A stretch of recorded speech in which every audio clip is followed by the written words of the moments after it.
오늘의 증시 브리핑 시작하겠습니다. 오늘은 보여지는 지수 대비는 괜찮았던 날이었죠. 상승 종목이 훨씬 더 많았기 때문에 이제 시장 흐름이 나빴다라고 보긴 어려운데, 어쨌든 지수가 올라갈 수 있었던, 투자 분위기가 괜찮을 수 있었던 건 걱정했던 게 좀 덜 걱정해도 되는 상황으로 바뀌었기 때문에 이렇게 보면 되겠습니다. 우선 유럽 증시가 어제 뭐 선물만 놓고 보면 한 3% 폭락할 줄 알았는데 3%보다는 덜 빠졌잖아요. 뭐 올라간 나라도 일부 좀 있었고, 그러니까 유럽에서 뭐 에너지 정책 이것저것 나온다라고 하고, 에너지 기업 중에 망할 기업들 생길까봐 보조금 지급도 해주고 뭐 이것저것 정책이 나온다라고 하잖아요. 그러니까 이런 뉴스는 사실 나쁜 거죠. 왜냐하면 뭔가 악재가 나왔고 그 악재를 해결하기 위한 조치가 나온다라는 거는 이제 부담이 되는 사안이 되거든요. 근데 다만 이제 유로화가 그렇게 크게 가치가 폭락하지 않았고, 그 다음에 걱정했던 게 천연가스 가격인데 어제 올라가긴 했지만 15% 정도 올라간 거면 패닉은 아니었다. 그러니까 이제 유럽에서 저장 시설에 많이 저장된 것 때문에 유럽이 뭐 천연가스를 이렇게 영국에 러시아에서 잠근다라고 해서 그렇게 이제 패닉 상태로 가지는 않았다. 그래서 조금 투자들이 안도하는 그런 분위기가 만들어졌고요. 그다음에 또 하나는 이제 중국의 경기 부양인데, 중국에서는 지금 환율도 문제고 그다음에 이제 또 경기도 문제잖아요. 그러니까 두 가지 다 잡기 위해서 3분기에 총력전을 펼칠 것이다, 이런 내용들이 보도가 됐거든요. 근데 오늘 위안화는 못 잡았습니다. 그러니까 환율이 좀 내려가는 척 했다가 환율이 다시 올라가고 이렇게 돼서 위안화는 이렇게 잡지 못했지만 주식시장은 크게 올라갔거든요. 주식시장 1% 이상 이제 상승하면서 투자들이 중국이 경기 부양을 본격적으로 하면서 중국 경기에 대한 리스크가 조금 진정될지도 모르겠구나. 그러니까 이런 어떤 안도감을 갖게 되고, 이런 부분들이 이제 상승 종목수를 늘리는데 결정적인 역할을 했던 것 같습니다. 그 다음에 이제 환율인데, 환율은 오늘 지수에 가장 결정적인 영향을 준 지표였죠. 장 초반에 환율이 하락 출발하면서 이제 지수가 15포인트 이상 올라가기도 했다가 위안화가 슬금슬금 올라가면서 원달러 환율도 1377원까지 찍었잖아요. 예, 근데 아마도 당국 개입이 있지 않았을까 저는 추정을 하는데, 어쨌든 개입이 있었든 뭐가 됐든 막판에 이제 환율이 내려가면서 투자자들이 조금 안도하는 그런 분위기가 만들어졌고, 이런 분위기가 이제 플러스, 지수 자체를 플러스로 만들고, 또 상승 종목수가 코스피는 2배 이상, 코스닥은 상승 종목수 1000개 이상을 이제 유지할 수 있는 그런 동력으로 작용을 했던 것 같습니다. 근데 제가 계속 말씀드리지만 환율은 뭐 1250원, 1300원이 이제 그 단계마다 중요한 단계였고, 그걸 돌파하다 보니까 주식시장은 그 대가로 빠져있는 상태잖아요. 근데 정말 하이라이트는 저는 1370원이라고 생각하거든요.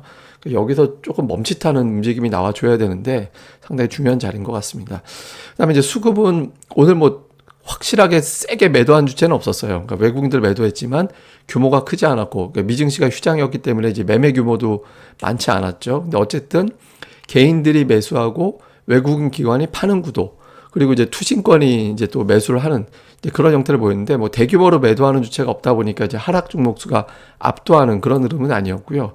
그리고 이제 외국인들 매수하는 종목도 보면 뭐 특이하게 인버스가 매수 1위에 올라온 게 좀 특이하긴 하고, 그 다음에는 이제 뭐 2차 전지라든가 뭐 이제 신재생 에너지라든가 이런 쪽으로 분류할 수 있는 종목군들, 그 다음에 이제 자동차는 뭐 계속해서 러브콜이 이어지고 있는 그런 형태고, 그리고 오늘 솔루션 들어가는 기업들 있잖아요. 뭐 한화솔루션, LG에너지솔루션, 현대에너지솔루션, 이런 솔루션 들어가는 기업에 외국인 기관의 매수가 들어가는 게 이제 특징이었던 것 같습니다.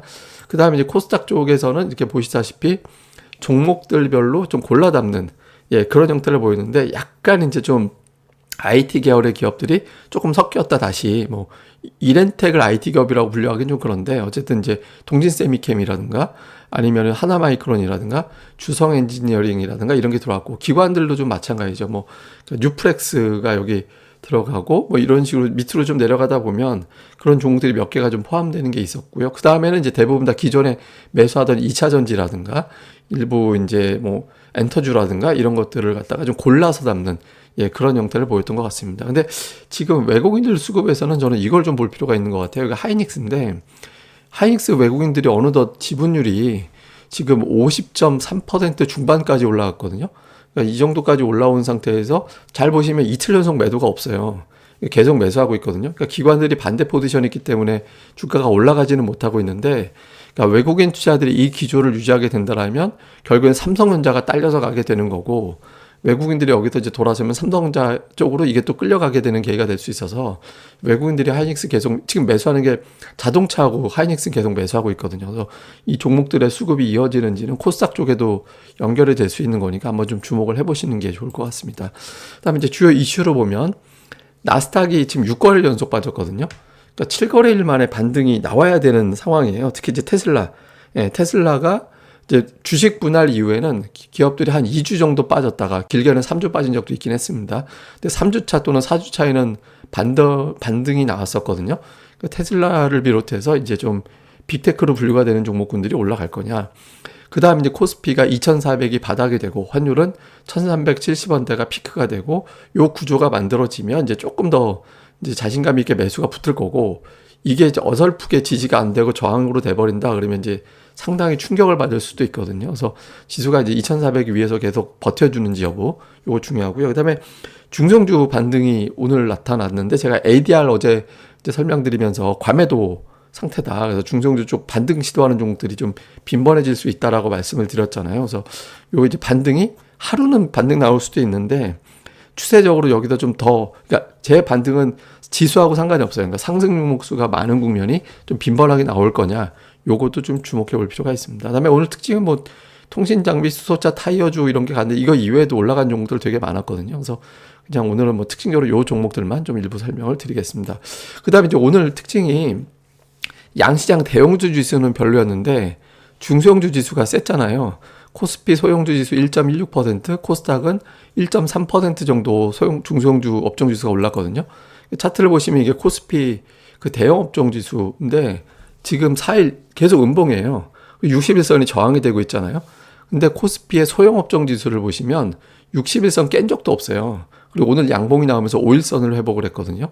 그러니까 소형 업종 지수가 상당히 세죠.